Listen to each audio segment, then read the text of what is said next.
Hello दोस्तों, आज हम लोग यहाँ पे वस्तुनिष्ठ प्रश्न जो दिया है ऑब्जेक्टिव क्वेश्चंस यूरोप में राष्ट्रवाद, ये क्वेश्चन सभी हम लोग यहाँ से डिस्कसिंग करेंगे। दोस्तों एकदम सिंपल वे में इस सब क्वेश्चंस को डिस्कसिंग करेंगे। एकदम ये बहुत ही इंपॉर्टेंट क्वेश्चन है दोस्तों एग्जाम के व्यू से। ठीक है, आइए हम लोग देखते हैं यहाँ पे फर्स्ट क्वेश्चन से हम लोग स्टार्ट करते हैं यहाँ पे क्वेश्चन। ठीक है, देखिए फर्स्ट नंबर क्वेश्चन हम लोग का दे रहा है क्या कि इटली तथा जर्मनी वर्तमान में किस महादेश के अंतर्गत आते हैं। तो ये जो है यूरोप महादेश के अंतर्गत आते हैं। इटली तथा जर्मनी किस महादेश के अंतर्गत आते हैं, तो ये यूरोप महादेश के अंतर्गत आते हैं। उसके बाद 2 नंबर हम लोग का क्वेश्चन दे रहा है कि फ्रांस में किस शासक वंश की पुनर्स्थापना वियना कांग्रेस द्वारा की गई थी। तो फ्रांस में किस शासन वंश की पुनर्स्थापना वियना कांग्रेस द्वारा की गई थी, तो ये बुर्बो वंश के द्वारा की गई थी। ठीक है, उसके बाद नेक्स्ट क्वेश्चन कह रहा है हम लोग का कि मेजनी का संबंध किस संगठन से था। तो मेजनी का संबंध जो है कार्बोनरी से था। मेजनी का संबंध किस संगठन से था, तो कार्बोनरी से था। फिर हम लोग नेक्स्ट क्वेश्चन देखेंगे दोस्तों। यहाँ पे नेक्स्ट क्वेश्चन हम लोग 4 नंबर क्वेश्चन देखेंगे यहाँ पे कि इटली तथा जर्मनी के एकीकरण के विरुद्ध निम्न में से कौन सा था।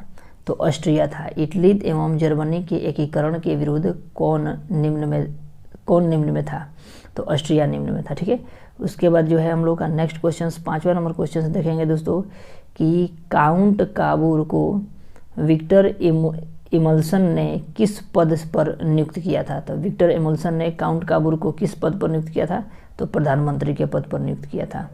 विक्टर इमल्सन ने किस पद पर काउंट काबूर को नियुक्त किया था, तो प्रधानमंत्री के।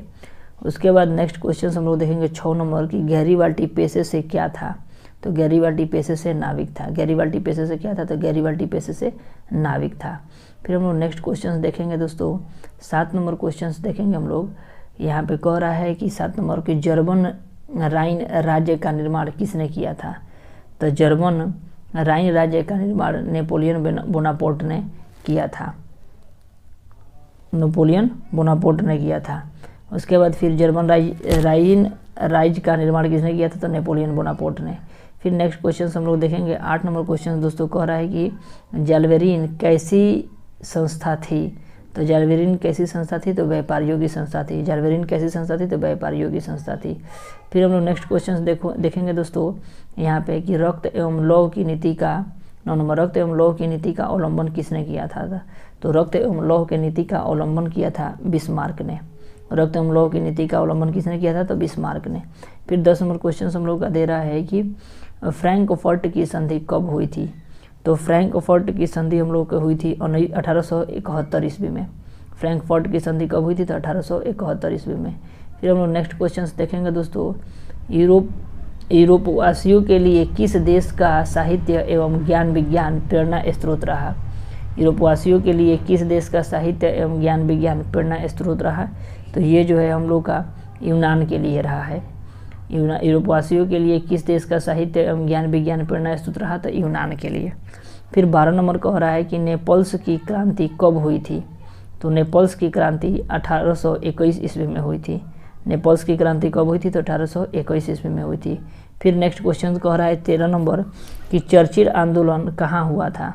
तो चार्टिस्ट आंदोलन कहाँ हुआ था। तो चार्टिस्ट आंदोलन हम लोग का हुआ था इंग्लैंड में दोस्तों हुआ था। कहाँ हुआ था, चार्टिस्ट आंदोलन कहाँ हुआ था हम लोग का, इंग्लैंड में हुआ था, इंग्लैंड में। फिर नेक्स्ट क्वेश्चन कह रहा है कि यूरोप को एक स्वतंत्र राष्ट्र घोषित किया गया। मतलब यूरोप को स्वतंत्र राष्ट्र कब घोषित किया गया है, तो ये किया गया है 1832 ईस्वी में। यूरोप को एक स्वतंत्र राष्ट्र घोषित किया गया है कब, तो 1832 ईस्वी में। फिर 15 नंबर क्वेश्चन कह रहा है हम लोग का 15 नंबर क्वेश्चन देखेंगे हम लोग दोस्तों। देखिए 15 नंबर फिर क्वेश्चन हम लोग का कह रहा है कि ऐतिहासिक द्वंद्ववाद की व्याख्या किसने की थी। तो ऐतिहासिक द्वंद्ववाद की व्याख्या की थी हीगेल ने। फिर 16 नंबर कह रहा है कि एड्रियानोपुल की संधि कब हुई थी। तो एड्रियानोपुल की संधि हुई थी 1829 ईस्वी में। एड्रियानोपुल की संधि कब हुई थी, तो 1829 ईस्वी में। फिर नेक्स्ट क्वेश्चन कह रहा है 217 नंबर कि एड्रियानोपुल की संधि किन 2 देशों के बीच हुई थी। तो ये हुई थी तुर्की और रूस के बीच में हुई थी। इंडिया नोपोल की संधि किन दो देशों के बीच हुई थी? तो तुर्की रूस के बीच में हुई थी। फिर हम लोग नेक्स्ट क्वेश्चन देखेंगे दोस्तों। नेक्स्ट क्वेश्चन है यहाँ पे, देखिए नेक्स्ट क्वेश्चन हम लोग का दिया हुआ है यहाँ पे कि सेडोन का युद्ध किसके बीच हुआ था? तो सेडोन का युद्ध जो है किनके बीच हुआ था? तो आइए देखते हैं हम लोग सेडोन का युद्ध। तो सेडोन का युद्ध हुआ था दोस्तों फ्रांस और प्रसा के बीच हुआ था। सेडोन का युद्ध किसके बीच हुआ था? तो फ्रांस और प्रसा के बीच हुआ था। उसके बाद नेक्स्ट क्वेश्चन कह रहा है हम लोग का दोस्तों कि किस देश का हंगरी पर पूर्ण आधिपत्य था? तो हंगरी पर पूर्ण आधिपत्य किसका था? तो हंगरी पर पूर्ण आधिपत्य था ऑस्ट्रेलिया का। हंगरी पर पूर्ण आधिपत्य किसका था? तो ऑस्ट्रेलिया का था। मतलब ऑस्ट्रेलिया जो है हंगरी पर, ऑस्ट्रिया जो है हंगरी पर पूरा अपना राज्य निर्माण कर लिया था। उसी को मतलब पूरा उस पर मतलब कंट्रोल में हंगरी आ गया था। तो किसके? तो ऑस्ट्रिया के बस में आया था। ठीक है। उसके बाद देखिए 20 नंबर क्वेश्चन दे रहा है कि पोलैंड के विद्रोह को किसने कुचल दिया था? तो पोलैंड के विद्रोह को किसने कुचल दिया था? तो ये रूस ने कुचला था। ठीक है। फिर नेक्स्ट क्वेश्चन हम लोग देखते हैं दोस्तों। यहाँ पे देखिए आगे, पोलैंड के विद्रोह को किसने कुचल दिया? तो पोलैंड के विद्रोह को किसने कुचल दिया था? इसका हो जाएगा हम लोग का रूस ने पोलैंड के विद्रोह को कुचल दिया था। फिर 21 नंबर क्वेश्चन कह रहा है कि सन 1870 में फ्रांस और प्रसा के बीच युद्ध कहाँ हुआ था? तो ये जो हुआ था हम लोग का कहाँ हुआ था? सेडोन में हुआ था। सन 1870 में फ्रांस और प्रसा के बीच युद्ध कहाँ हुआ था? तो 1870 में कहाँ हुआ था? तो सेडोन में हुआ था। फिर नेक्स्ट क्वेश्चन कह रहा है कि किस युद्ध के बाद जर्मनी का एकीकरण हुआ था? तो जर्मनी का एकीकरण हुआ था हम लोग का कब? तो सेडोन, देखिए सेडोन के युद्ध के बाद जो है क्या हुआ था? सेडोन के युद्ध के बाद हम लोग का एकीकरण हुआ था जर्मनी का। ठीक है। उसके बाद फिर नेक्स्ट क्वेश्चन कह रहा है कि यंग यूरोप का संस्थापक कौन था? तो यंग यूरोप का संस्थापक था मेजनी था। यंग यूरोप के संस्थापक कौन था? तो यंग यूरोप का संस्थापक मेजनी था। फिर कह रहा है नेक्स्ट क्वेश्चन कि 24 नंबर क्वेश्चन हम लोग का कह रहा है दोस्तों कि यूरोप का मरीज किसे कहते हैं? तो यूरोप का मरीज जो है हम कहते हैं तुर्की को, यूरोप का मरीज। फिर नेक्स्ट क्वेश्चन हम लोग का कह रहा है 25 नंबर कि वियना कांग्रेस कब हुआ था? तो वियना कांग्रेस हुआ था हम लोग का ए नंबर में 1815 में। वियना कांग्रेस कब हुआ था? तो 1815 ईस्वी में। उसके बाद फिर दोस्तों हम लोग नेक्स्ट चैप्टर जो पढ़ेंगे ये समाजवाद एवं साम्यवाद को पढ़ेंगे। समाजवाद एवं साम्यवाद को पढ़ेंगे। ये दोस्तों बहुत ही इंपॉर्टेंट ये भी चैप्टर है। ठीक है। तो इसको हम लोग क्वेश्चंस देखेंगे और ये क्वेश्चंस को पूरा बढ़िया से इसको भी हम लोग डिस्कस करेंगे। देखिए फर्स्ट नंबर क्वेश्चन कह रहा है कि रूस में कृषक दास प्रथा का अंत कब हुआ था? तो रूस में कृषक दास प्रथा का अंत रूस में कृषक दास प्रथा का अंत कब हुआ था? तो ये जो है 1861 उसमें हुआ था। रूस में कृषक दास प्रथा का अंत कब हुआ था? 1861 ईस्वी में। फिर सेकंड क्वेश्चन कह रहा है कि रूस में जार का अर्थ क्या होता है? तो रूस में जार का अर्थ होता है दोस्तों रूस का सम्राट। रूस का क्या होता है? सम्राट होता है, रूस का सम्राट। उसके बाद नेक्स्ट क्वेश्चन हम लोग का कह रहा है कि कार्ल मार्क्स का जन्म कहाँ हुआ था? तो कार्ल मार्क्स का जन्म जो है हम लोग का जर्मनी में हुआ था। देखिए कितना इंपॉर्टेंट है क्वेश्चन दोस्तों, ये इतना बार एग्जाम में पूछा है। देखिए 20 में भी पूछा है, 19, 15, 11 ये सब। फिर नेक्स्ट क्वेश्चन हम लोग का कह रहा है दोस्तों, नेक्स्ट क्वेश्चन कह रहा है यहाँ पे 4 नंबर क्वेश्चन हम लोग का दे रहा है यहाँ पे कि साम्यवादी शासन का पहला प्रयोग कहाँ हुआ था? तो साम्यवादी शासन का पहला प्रयोग रूस में हुआ था। ठीक है। साम्यवादी शासन का पहला प्रयोग कहाँ हुआ था? तो रूस में हुआ था। ये सब इंपॉर्टेंट क्वेश्चन है। फिर नेक्स्ट क्वेश्चन हम लोग का कह रहा है दोस्तों यहाँ पे कि निम्नलिखित में से कौन सा यूरोपियन साम्यवाद नहीं था? तो यूरोपीय साम्यवाद नहीं था। तो आइए हम लोग देखते हैं इस क्वेश्चन को। देखिए इसका हम लोग का दे रहा है यूरोपीय साम्यवाद नहीं था। तो यहाँ पे हम लोग का कौन नहीं था? तो 5 का हम लोग का हो जाएगा दोस्तों सी नंबर। 5 का क्या हो जाएगा? सी, कार्ल मार्क्स था। फिर नेक्स्ट क्वेश्चन हम लोग देखते हैं दोस्तों। देखिए फिर नेक्स्ट क्वेश्चन हम लोग 6 नंबर क्वेश्चन देखते हैं। उसके बाद कह रहा है 6 नंबर दोस्तों कि वार एंड पीस किसकी संरचना है? तो वार एंड पीस किसकी रचना है? तो ये जो है टॉल्स्टॉय की रचना है। 6 नंबर का बी नंबर हो जाएगा। ठीक है, टॉल्स्टॉय। उसके बाद फिर कह रहा है कि बोल्शेविक क्रांति कब हुई थी? तो बोल्शेविक क्रांति हम लोग का हुई थी कितना? तो नवंबर 1917 ईस्वी में हुआ था। फिर कह रहा है कि लाल सेना का गठन किसने किया था? तो लाल सेना का गठन दोस्तों किसने किया था? तो लाल सेना का गठन किया था आपका ट्रास्टकी ने किया था। लाल सेना का गठन किसने किया था? तो ट्रास्टकी ने किया था। फिर कह रहा है दोस्तों 9 नंबर क्वेश्चन हम लोग का कह रहा है 9 नंबर क्वेश्चन कि लेनिन की मृत्यु कब हुई थी? तो लेनिन की मृत्यु जो है वो हुई थी 1924 ईस्वी में हुई थी। लेनिन की मृत्यु कब हुई थी? तो 1924 ईस्वी में हुई थी। फिर नेक्स्ट 10 नंबर क्वेश्चन कह रहा है कि ब्रेस्ट लिटोवस्क की संधि किन देशों के बीच हुई थी? तो ये जो हुई थी हम लोग का 10 नंबर का आंसर हम लोग का डी हो जाएगा, रूस और जर्मनी के बीच हुई थी।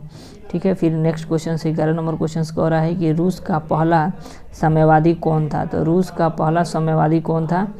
तो प्लेखानोव था। रूस का पहला साम्यवादी कौन था? तो प्लेखानोव था। फिर नेक्स्ट क्वेश्चन हम लोग देखेंगे दोस्तों 12 नंबर क्वेश्चन जो है देखेंगे हम लोग दोस्तों 12 नंबर क्वेश्चन कह रहा है कि कह रहा है यहाँ पे कि रासपुतीन कौन था? रासपुतीन कौन था? तो रासपुतीन जो था वो क्या था? तो 12 नंबर का ए हो जाएगा, भ्रष्ट पादरी था। रासपुतीन कौन था? तो भ्रष्ट पादरी था। फिर 13 नंबर कह रहा है कि नई आर्थिक नीति कब लागू हुई थी? तो नई आर्थिक नीति जो है लागू हुई थी हम लोग का 1921 ईस्वी में। नई आर्थिक नीति कब लागू हुई थी? तो 1921 ईस्वी में। फिर कह रहा है कि दास कैपिटल की रचना किसने की थी? तो दास कैपिटल की रचना किसने की थी? तो ये कार्ल मार्क्स ने किया था। दास कैपिटल की रचना किसने किया था? तो कार्ल मार्क्स ने किया था। फिर कह रहा है नेक्स्ट क्वेश्चन हम लोग का कह रहा है कि रूस के देखिए 15 नंबर कह रहा है हम लोग का कि रूस के सम्राट को क्या कहा जाता था? रूस के सम्राट को क्या कहा जाता था? जार कहा जाता था। रूस के सम्राट को जार कहा जाता था। ठीक है। उसके बाद 16 नंबर क्वेश्चन कह रहा है कि 16 नंबर क्वेश्चन कह रहा है कि मजदूर दिवस कब मनाया जाता है? तो 1 मई को मनाया जाता है मजदूर दिवस। फिर 17 नंबर क्वेश्चन कह रहा है कि अंतर्राष्ट्रीय महिला दिवस कब मनाया जाता है? तो अंतर्राष्ट्रीय महिला दिवस कितना मनाया जाता है? 8 मार्च को मनाया जाता है। फिर नेक्स्ट क्वेश्चन हम लोग का कह रहा है दोस्तों यहाँ पे 18 नंबर क्वेश्चन हम लोग का कह रहा है देखिए 18 नंबर हम लोग का कह रहा है क्या कि समाजवादियों की बाइबिल किसे कहा जाता है? तो साम्यवादियों की बाइबिल जो है समाजवादियों का बाइबिल किसे कहा जाता है? तो दास कैपिटल को कहा जाता है।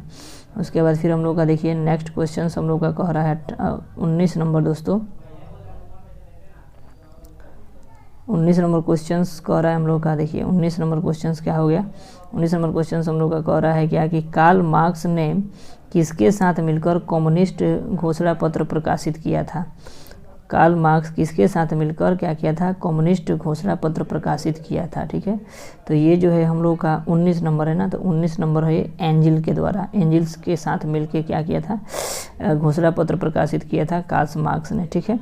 उसके बाद फिर हम लोग का नेक्स्ट क्वेश्चन 20 नंबर क्या कह रहा है कि जार निकोलस द्वितीय की पत्नी 20 नंबर कह रहा है जार निकोलस द्वितीय की पत्नी जरीन किस देश की राजकुमारी थी?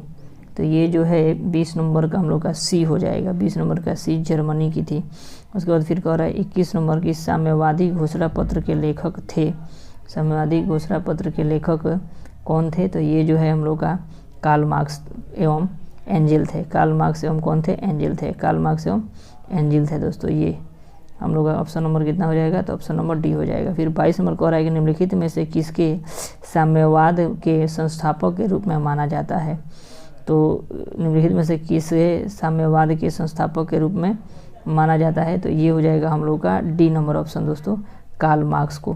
कार्ल मार्क्स को क्या मानते हैं हम लोग? साम्यवाद का कार्ल मार्क्स को क्या मानते हैं हम लोग दोस्तों? कि साम्यवाद के संस्थापक के रूप में। फिर कह रहा है कि दास कैपिटल का प्रकाशन किस वर्ष हुआ था? तो दास कैपिटल का प्रकाशन हुआ था हम लोग का दास कैपिटल सी 1867 ईस्वी में हुआ था। दास कैपिटल का प्रकाशन 1867 ईस्वी में हुआ था।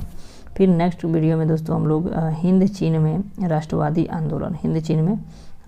आंदोलन को समझेंगे इसमें एकदम बढ़िया से नेक्स्ट वीडियो में दोस्तों। ये सब बहुत ही इंपॉर्टेंट वीडियो क्वेश्चंस है।